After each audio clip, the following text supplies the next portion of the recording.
June 13th, 2016. You're looking at the USGS earthquake map from today. These are 2.5 plus worldwide, and you can adjust that parameter in the settings in the top right. But one of them is in the Cascadia fault zone.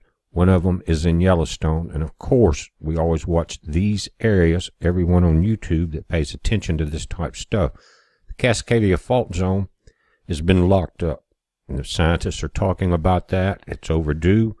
That's a good reason to watch it. But right there, 4.6, and this is west-northwest of Bandon, Oregon, about 240 kilometers, right in a very dangerous area of that Cascadia. It's 700 miles long, and it's actually two faults. It's three plates that we're dealing with here, which makes it that much dangerous. When that center plate is overridden in a slip maneuver, your tsunamis are created, guys, and that's always been the danger here. And it goes the other way, and it's affected Japan in the past in some of the larger quakes that we've had here. So pay attention to this. And one of the questions I had is, what are the best tools to watch these areas with? Now, USGS is a quick reference, and then they have deeper tools that you can go past that. And some of the other folks statewide have information that you can get to, and we'll look at that. But this quake also, 5.2 Central East Pacific Ridge, and the two here at El Salvador and Nicaragua are connected to the same area faults. Now, I've changed the parameters top left, 7 days, all magnitudes. And I want to go back to that 5.2 that we had in California a few days ago. Now, look at this. There's 1,211 earthquakes in this map. What we're looking at is mostly aftershocks of this quake right there, the 5.2, 20 kilometers northwest of Borrego Springs, California. This is off in the southern desert areas there, guys. But that quake generated more aftershocks than I've seen in quite some times. Again, there's 1,026 here. If you back it out of the entire area, you go to 1,160 earthquakes are on this map. Notice in the top left gray box that changes in the bottom line as you zoom in and out, and it'll give you a very accurate idea of that. Now, we had a pulse come across the ACE satellites. So notice this at about 10 o'clock UTC time, and I think that had a lot to do with these quakes. It wasn't that strong of a pulse. It was just a side glancing blow of a couple of filament releases that we've seen on the sun in the last few days. That pulse, though, remember I talked about the weakening shields. It's not taking as much pressure for this energy that puts pressure on the magnetic field of the Earth, the magnetopause, the magnetosphere, that is generated into pressure on the tectonic plates of our planet. But this particular filament release on the left side, again, Earth-facing images from the Solar Dynamics Observatory. Then we had a filament release on the right side, right there. Now, the one on the left, it was a backside flare. It actually was projected directly at Stereo A, which is one of our satellites on the backside of the sun. But notice this area, we're getting increased activity, and it actually wraps around further than you can see from the Earth-facing images. This sunspot on the right broke that 4-day streak of spotless days, but these are a little larger coming in here. Now, they're still single as far as their magnetic configuration. There's not a high chance yet of any solar activity. Other than those type sunspots, we have seen them many times reach over and touch a filament and cause it to release. Not an X flare, not anything like that, but these filament releases with the associated coronal mass ejection can be very deadly.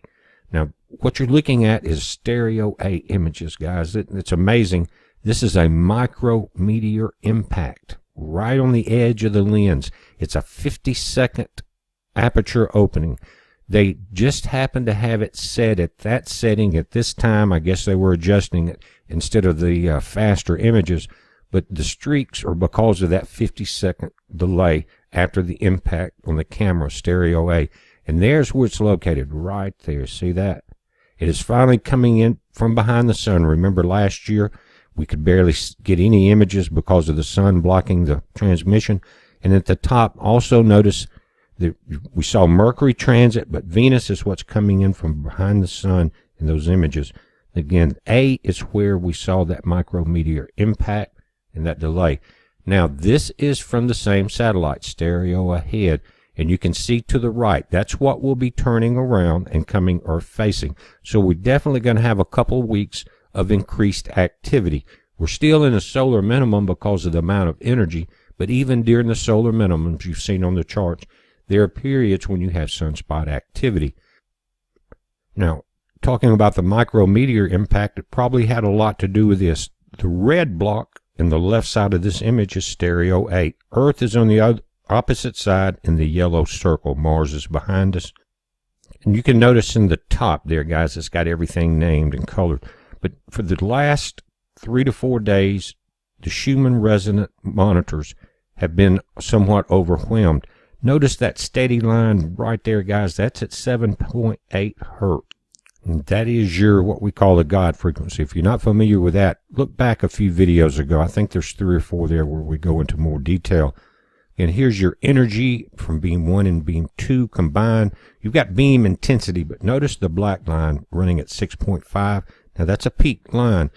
These are the actual beams as you watch them change. 1709.48, guys, is about 1109 on the east coast of the United States. Now, it takes some time to get this information put together and uploaded to YouTube so you can see it. So there will be a delay there, but these are the beams. The tighter the circles, the higher the power. They have them under control, and they're running at almost the speed of light. You can see them changing in the monitors in the top right. But notice they're running 240 bunches in the collisions, and you get 6.5 TeV per beam, and as they collide, again, 13 teraelectron volts per impact. Now notice the luminosity. That is I believe, the main goal of this whole program, and it's running very high. And the yellow and green represents Atlas and the CMS.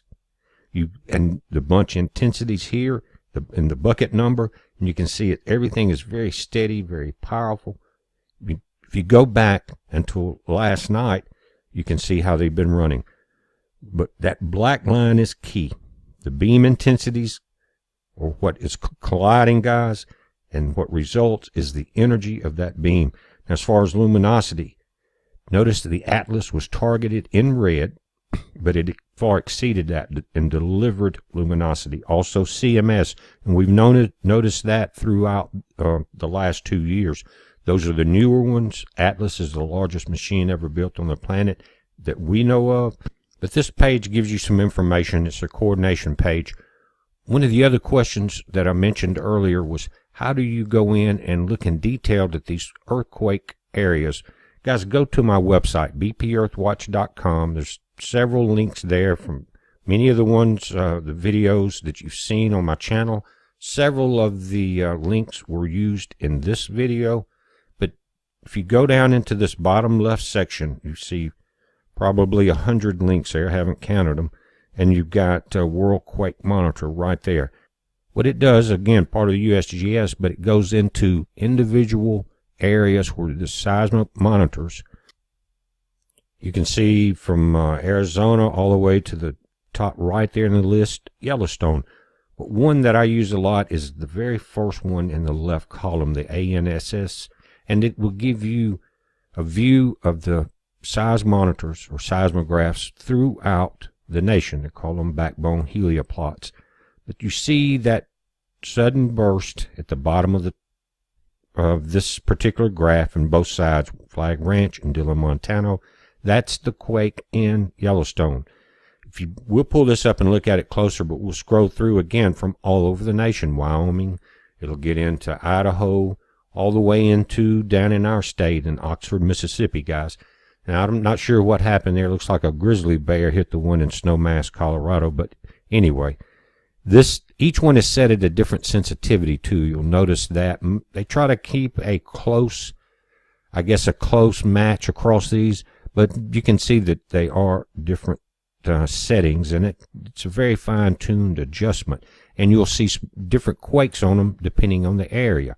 If you're over in, say, Pennsylvania, you will see smaller quakes from that area along that the tectonic boundaries in the North American craton. Washington, South Carolina, the one in Oxford, Mississippi. Now further away, but it's still registered on the monitor. Now if you look at the way these things are time stamped, you're going across in about an hour per line from left to right. We'll pull the one up from Great Sands Dune National Park in Colorado. Now notice the time on the left. This is local time, and at 0100 hours, just after midnight, it's showing, if you come across this line, this is 60-second intervals. You can see the precursor start there. Again, look at 100, come across, then it's the precursors increase in amplitude, drop down to 200 on that line right there, come across, and you can see larger precursors than the main shock, which actually came in 2 waves. And you can see at the bottom, this is time in minutes, and so you have 1 hour per line. That's how it's broken down. 10 minutes in between each of the dotted lines. So that shaking lasted for about 3 or 4 minutes. You can see an indicator there. And you can switch back and go directly into the Yellowstone area. And you have these set up in days. Notice your time stamp. So right there, the 13th on the far left. It's picking up the quake here, and this is the end of it. But this is not set up the same way in the timestamp. Timestamp 12:15, as far as this red line, it started well before that, and that matches the UTC time. But the time on the left is local time in that area. But you can see it's a much stronger when you localize these heliocorders, guys. They'll give you a more accurate reading. But go there. The link is on the website.